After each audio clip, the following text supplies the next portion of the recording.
pato sin patas. Y un zorrino y un zorro. El guanaco hace caca en el bosquedero. Había ranitas en la barda. En el norte de la Patagonia Argentina, el desierto de monte oculta misteriosos secretos. Si para el hombre vivir en el desierto es muy difícil, para muchas plantas y animales, este es su ambiente natural.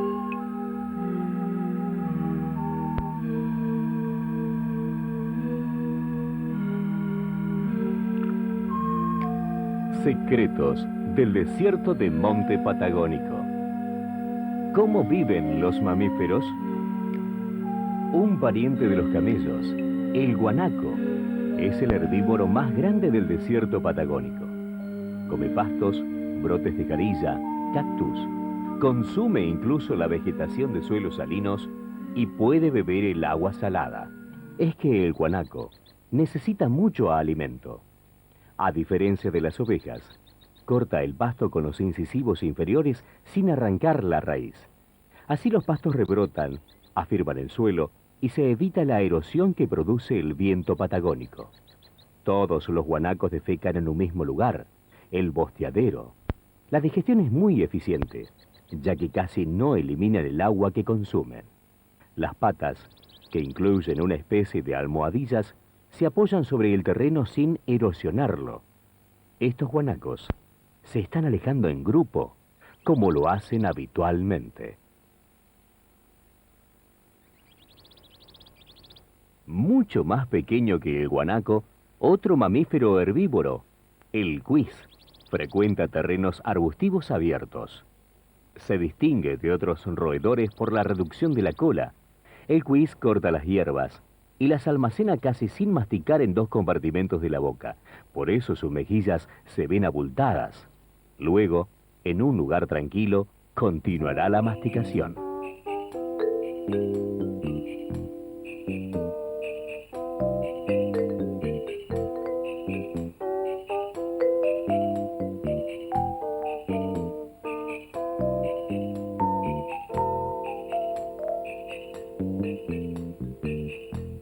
Este cuis comió primero las hierbas del suelo, luego trepó a las jarillas, las plantas características del monte, y royó las ramitas tiernas. Los dientes incisivos del cuis, como en todos los roedores, crecen continuamente durante toda su vida.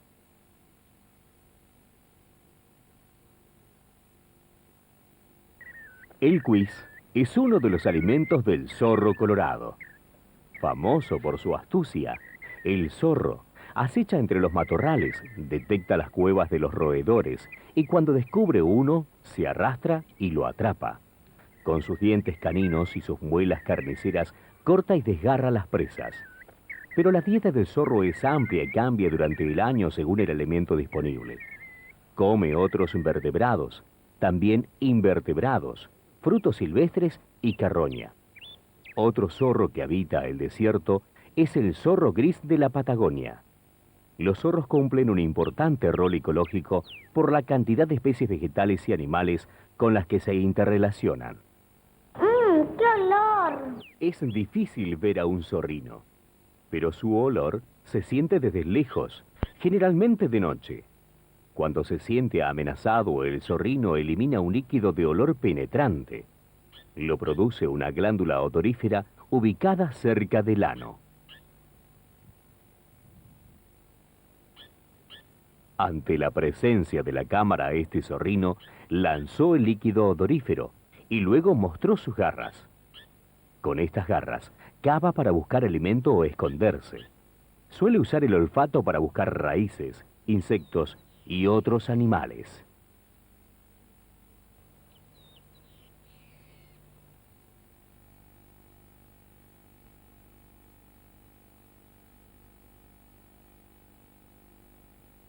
¿Cómo viven los reptiles? Poncho duro por arriba, poncho duro por abajo, patitas cortas, cortito paso. La tortuga terrestre patagónica camina y camina buscando cactus, tallos y flores para alimentarse. Ante un peligro, se repliega en el caparazón. Por llevar la protección a cuestas, marcha muy lentamente. En invierno las tortugas hibernan en cuevas. En verano, busca las horas y lugares adecuados para sus actividades. Sobre la roca apareció una iguana colorada, el lagarto más grande de la zona. Puede medir hasta 1,30 m. Este reptil toma sol y caza a la hora de la siesta en primavera y verano. Su ciclo de letargo abarca el otoño y el invierno. Cuando se construyó la Ruta Nacional número 22, los obreros cuentan que encontraban muchos ejemplares de iguanas. Hoy es difícil verlos, casi han desaparecido. Con la lengua bífida, este reptil omnívoro percibe olores y sabores de posibles alimentos, pichones, huevos u otras lagartijas.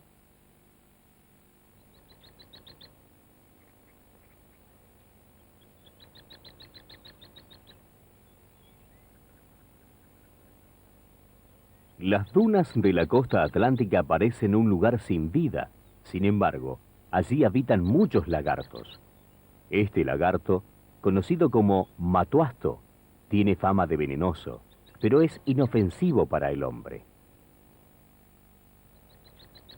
La lagartija intenta resistir. Muerde al matuasto en el labio superior. Devuelve el matuasto. Aprisiona con los homodontes, sus pequeños dientes, el cuerpo y la cabeza de la lagartija.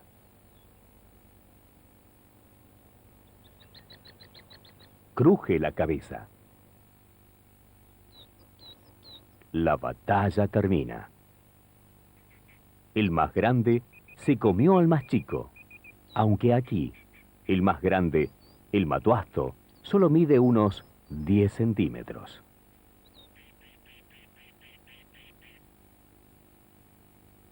Algunos lagartos usan una estrategia de caza que los biólogos llaman siéntese y espere. Se quedan inmóviles hasta que pasa un insecto u otro lagarto más pequeño. Entonces, lo atrapan.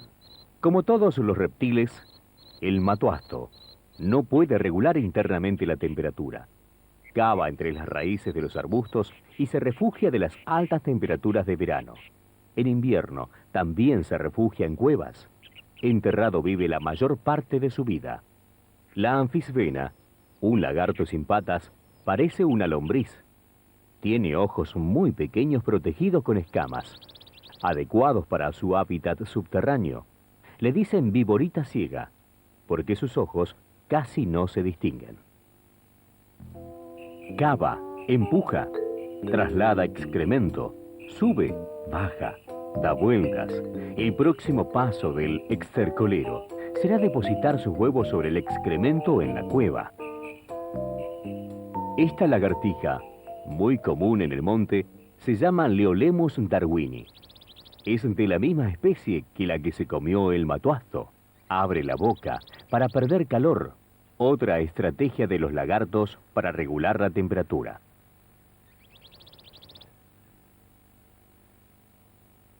Ocasionalmente una lagartija del género Homonota apareció de día. Sus párpados son fijos y transparentes, lo que le permite desarrollar su actividad de noche. Víboras, tortugas, lagartos comparten características. La piel recubierta de escamas no tiene mecanismos internos para regular la temperatura y engullen sus alimentos casi sin masticar.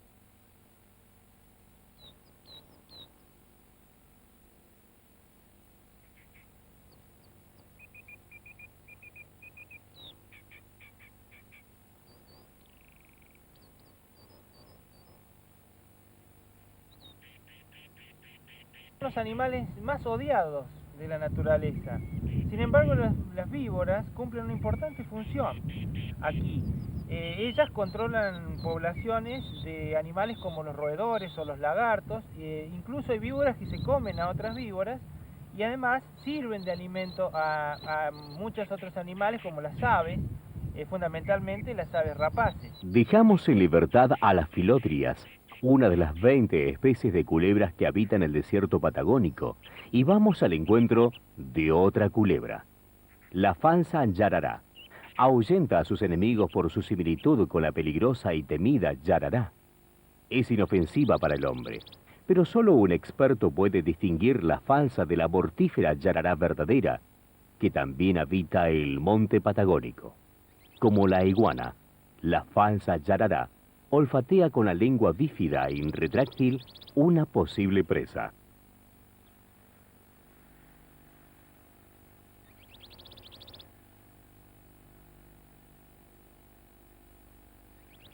¿Qué pasa en el desierto cuando llueve?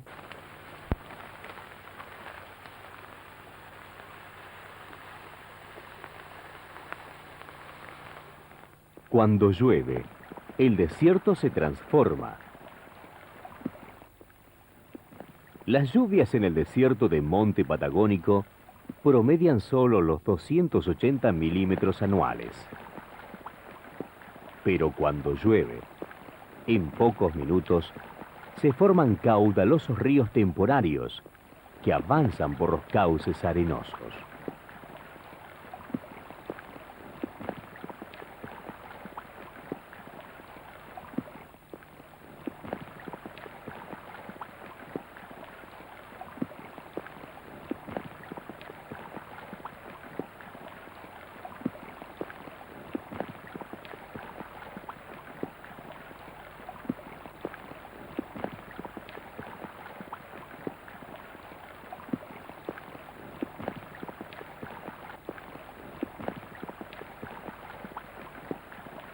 Desde lejos, se escucha el murmullo del agua que cae por cascadas de hasta 80 metros.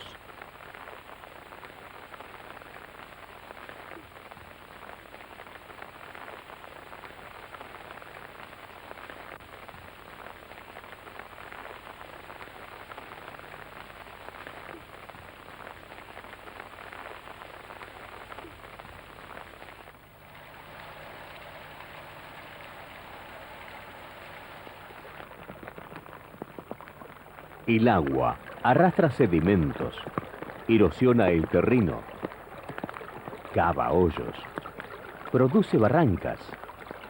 En definitiva, cambia el paisaje.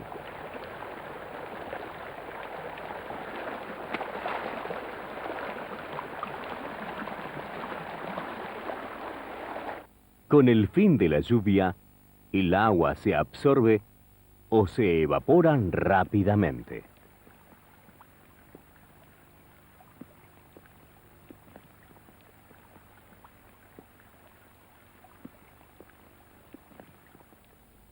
Después de la lluvia, las aves del monte patagónico retomaron su rutina. El halcón peregrino se alimenta en un peñasco. Es el ave en rapaz más veloz del desierto. En picada alcanza los 300 kilómetros por hora.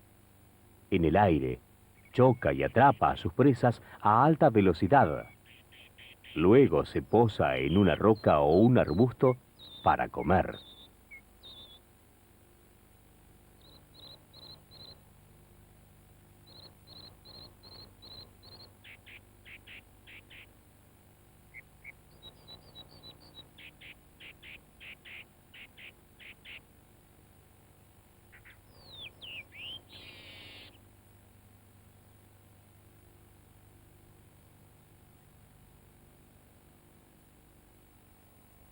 El pecho colorado se acicala.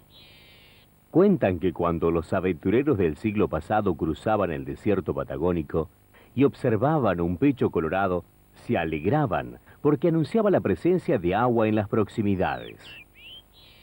El canto de las aves sucede al sonido de la lluvia.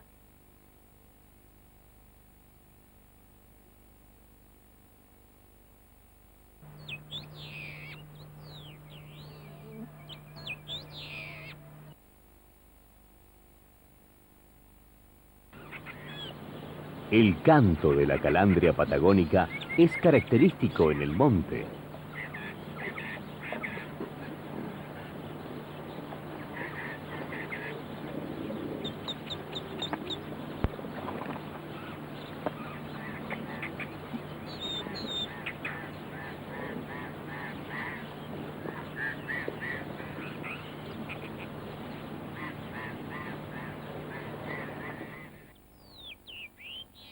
En los charcos que se formaron en la planicie después de la lluvia, Nada es rutinario. Un pecho colorado juvenil, una bandadita de chingolos, un misto y una diuca beben.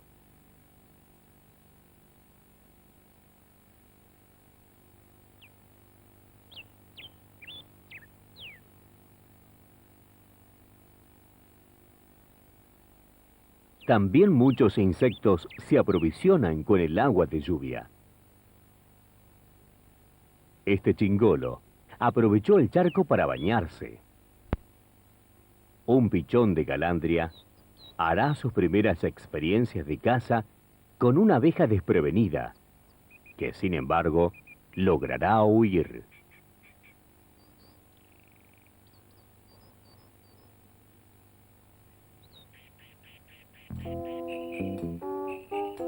Lentamente, la tortuga se aproxima al charco y hunde en el agua su pico córneo. Asoma apenas su ojo sobre la superficie. Probablemente la tortuga volverá a beber en la próxima lluvia, dentro de varios meses.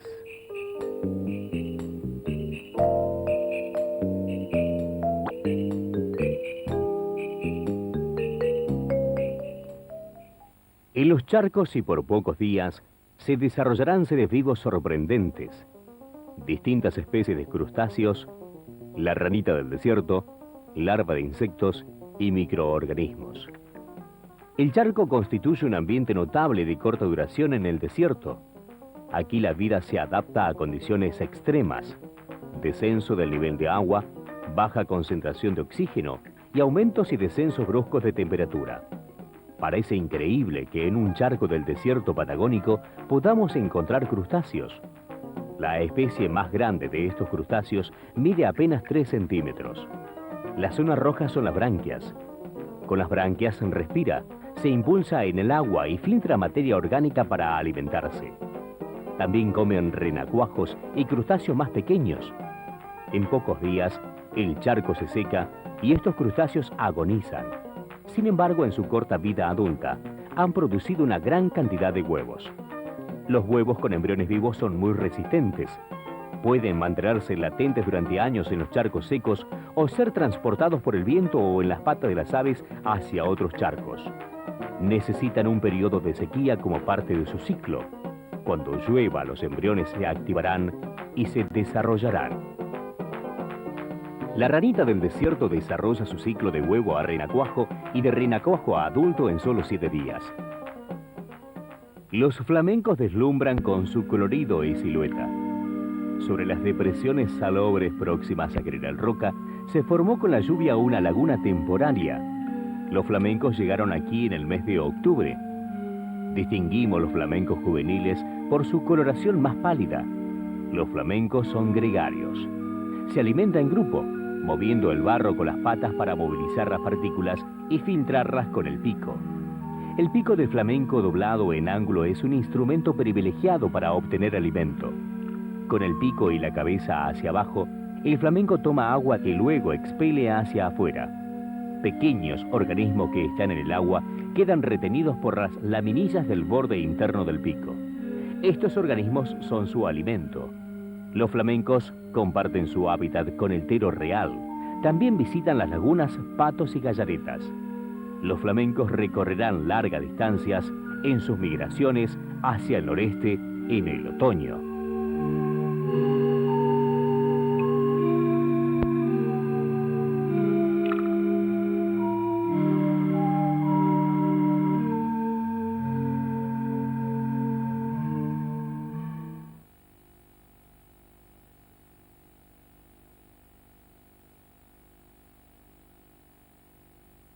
Florece el desierto de monte patagónico. En la base de las barrancas, los arbustos no superan los 2,5 metros. El desierto de monte tiene vegetación arbustiva y herbácea. En esta aparente monotonía se distinguen el jarizal y en los terrenos salinos los matorrales blancos cenicientos de zampas y jumes, 2 plantas que toleran las altas concentraciones de sal. No hay árboles ni plantas con grandes hojas. La reducida superficie expuesta en las plantas del desierto evita la pérdida excesiva de agua por transpiración. Encontramos plantas con hojas pequeñísimas, plantas con hojas transformadas en espinas y plantas como la cebolla de la zorra, que después de las lluvias estivales florece sin desarrollar hojas a partir de las reservas acumuladas en el bulbo. Luego puede desarrollar pocas hojas y cuando el fruto madura y se renuevan sus reservas, la parte aérea de la planta se seca. El bulbo permanece en los suelos arenosos hasta las próximas lluvias.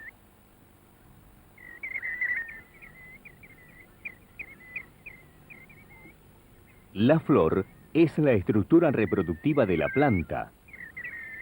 La flor de la jarilla tiene 5 pétalos y 5 sépalos bien diferenciados. En superficies rocosas aparece la perlilla, que con la melosa y otras integran el grupo de plantas compuestas. Estas plantas no producen flores aisladas. Lo que vemos no es una flor, sino un conjunto de flores agrupadas. Si visitamos el desierto de Monte Patagónico en primavera y observamos detenidamente, nos sorprenderemos con la variedad de flores. El chañar brea ofrece una espléndida vista. Muchísimas flores, intensamente amarillas, se fructificarán en bayas. Conocemos una nueva familia de plantas, las leguminosas. Las leguminosas producen un fruto con forma de baya llamado legumbre. Otras leguminosas son el mancacaballo, que mantiene sus hojas solo 30 días, y una ramadita de flores amarillas con pinceladas naranjas que produce varias floraciones de septiembre a marzo.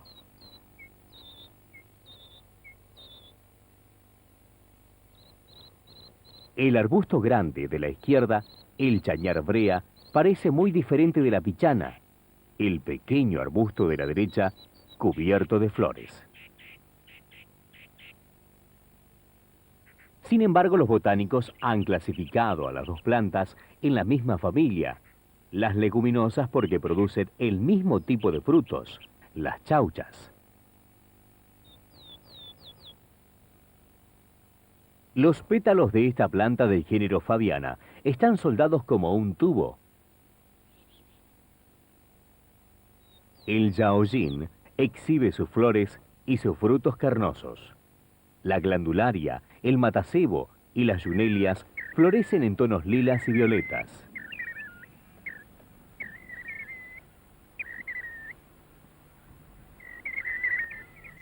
Algunas gramíneas y otras hierbas no necesitan colores vivos ni aromas para atraer a los polinizadores, ya que el viento dispersa su polen.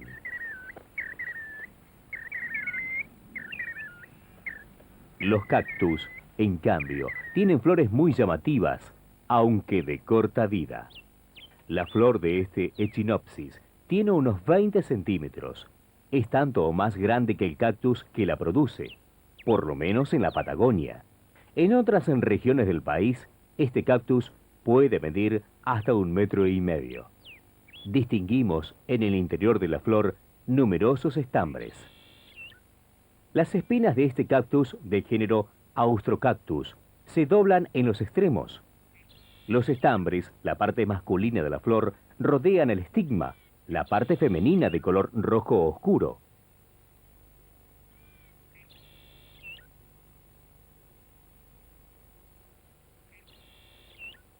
Este cactus de tépalos rojos tiene el estigma blanco.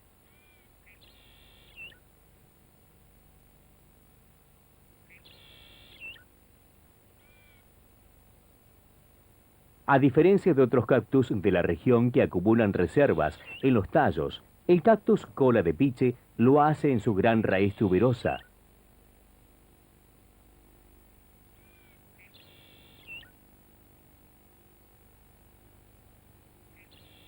En la flor de tépalos amarillos cobrizos resalta el estigma casi negro. Aunque se dice que las hormigas comen las plantas, no es tan así. Las hormigas transportan chauchas, tallos, flores y hojas para acumularlas en el nido. En los restos vegetales acumulados crecerán hongos. Las hormigas comen estos hongos.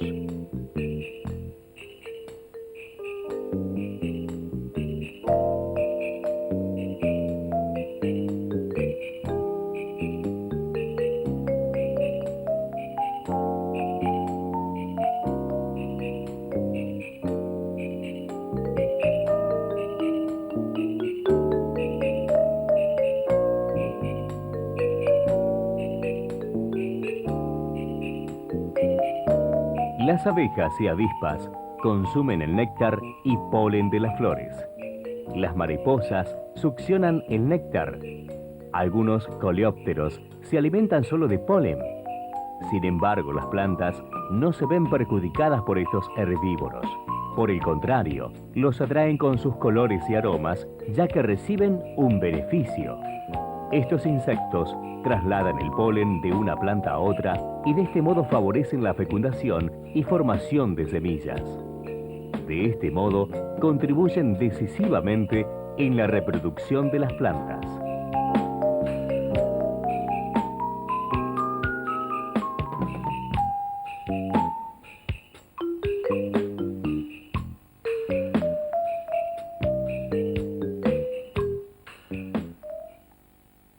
Los nidos de las aves del monte patagónico. Acá estamos viendo a un cachilote construyendo su nido de palitos. El arbusto en donde está ubicado este cachilote es un arbusto muy espinoso, se llama chañar brea, y este tipo de arbustos espinosos son elegidos por estas aves porque le ofrecen protección a los nidos frente a los predadores. Además, este cachilote está construyendo el nido con palitos que tienen muchas espinas. Esto también ayuda a proteger a los pichones que están en el interior. Los nidos de los cachilotes son nidos muy voluminosos, muy grandes, pueden tener aproximadamente medio metro de profundidad por unos 30 o 40 centímetros de ancho. Durante el periodo de la reproducción son muy mansos, permiten que el hombre se acerque.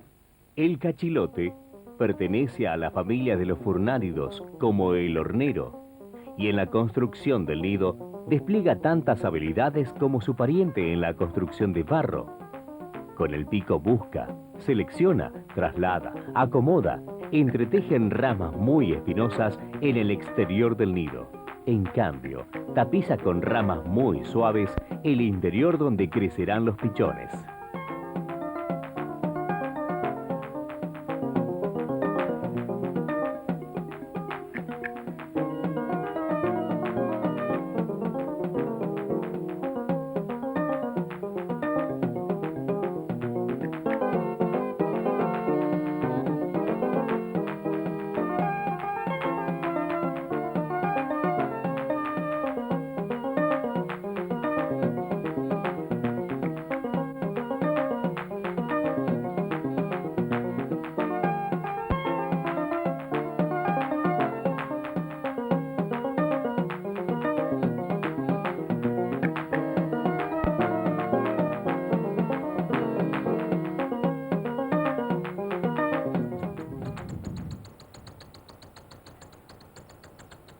Hemos colocado la cámara en un orificio preparado especialmente.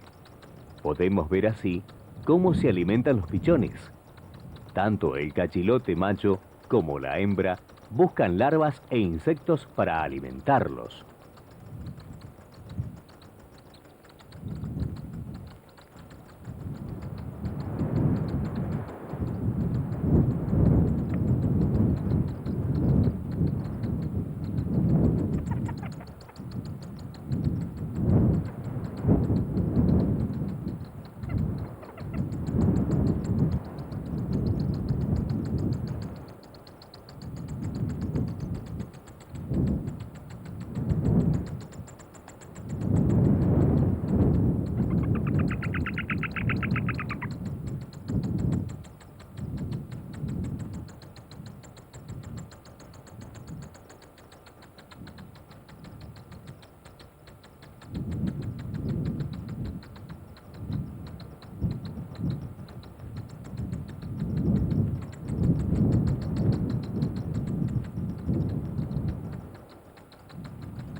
Los carpinteros campestres no encuentran árboles en el monte patagónico para ejercer su oficio.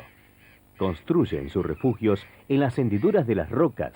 ¿Son carpinteros o picapedreros? El aguilucho vuela y planea en los alrededores del nido para cuidar a sus pichones.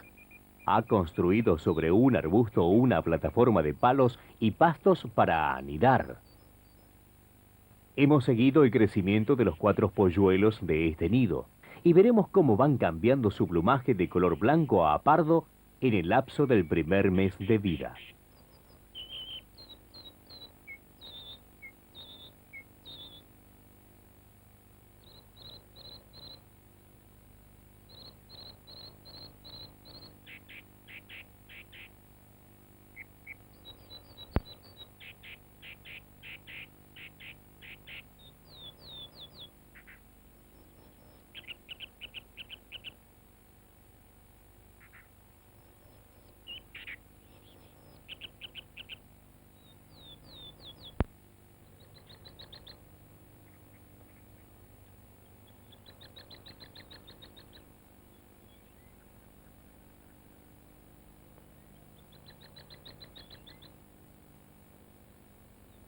Los pichones lanzan con fuerza la materia fecal a gran distancia. De este modo, los excrementos no se acumulan y no se desarrollan parásitos en el nido. Veamos en cámara lenta cómo lo hacen. Tira la caca fuera del nido.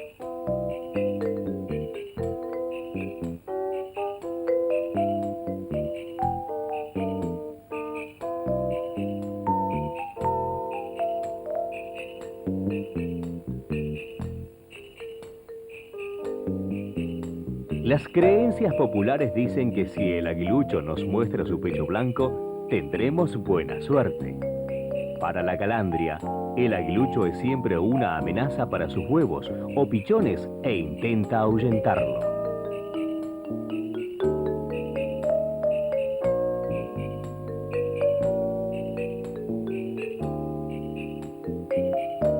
El aguilucho juvenil tiene las plumas totalmente marrones.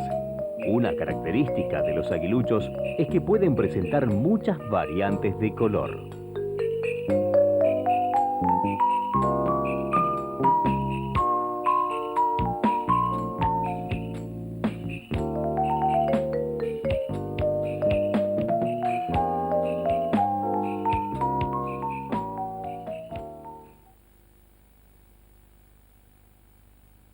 Probablemente la mala fama del búho se deba a sus hábitos nocturnos, pero los búhos, o lechuzas, cumplen un importante rol ecológico ya que comen roedores, víboras, escarabajos, langostas y escorpiones.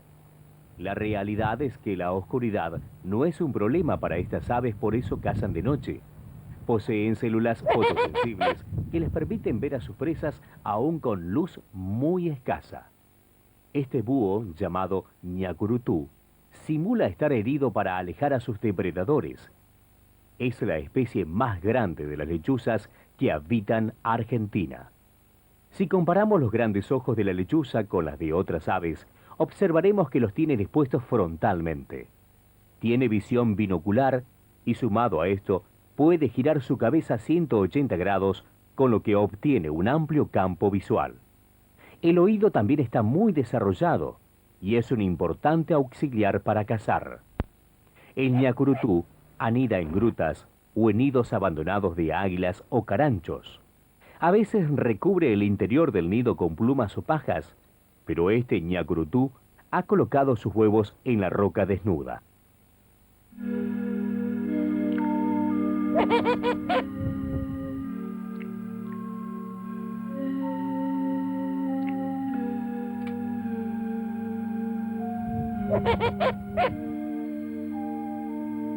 Aquí los polluelos se mimetizan con el color de la roca. Este fenómeno se llama cripsis por homocromía.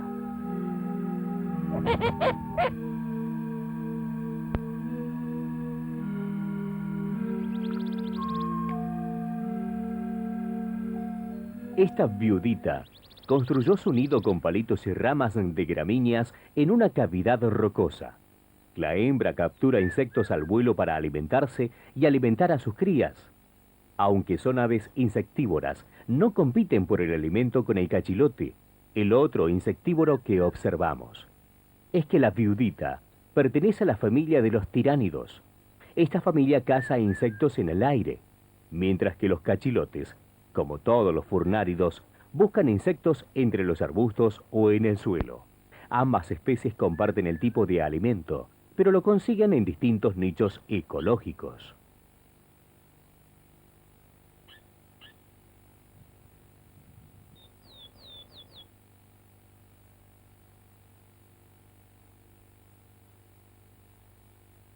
La base de un arbusto leñoso puede ser un buen lugar para que el yal nidifique. El nido semiesférico está armado con fibras vegetales. Alimenta a los pichones con insectos ricos en proteínas, pero los yales adultos son granívoros.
Sobre otro arbusto leñoso, el monte negro, encontramos este nido de coludito.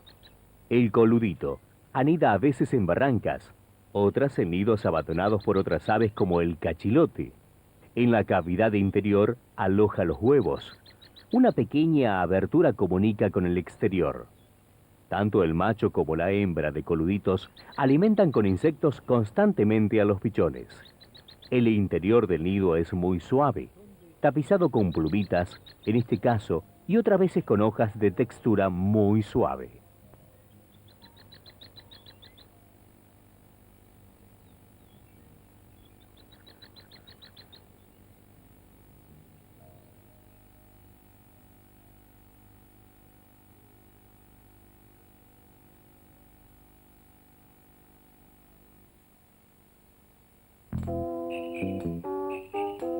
En estas imágenes hemos descubierto algunos de los secretos que esconde el monte patagónico.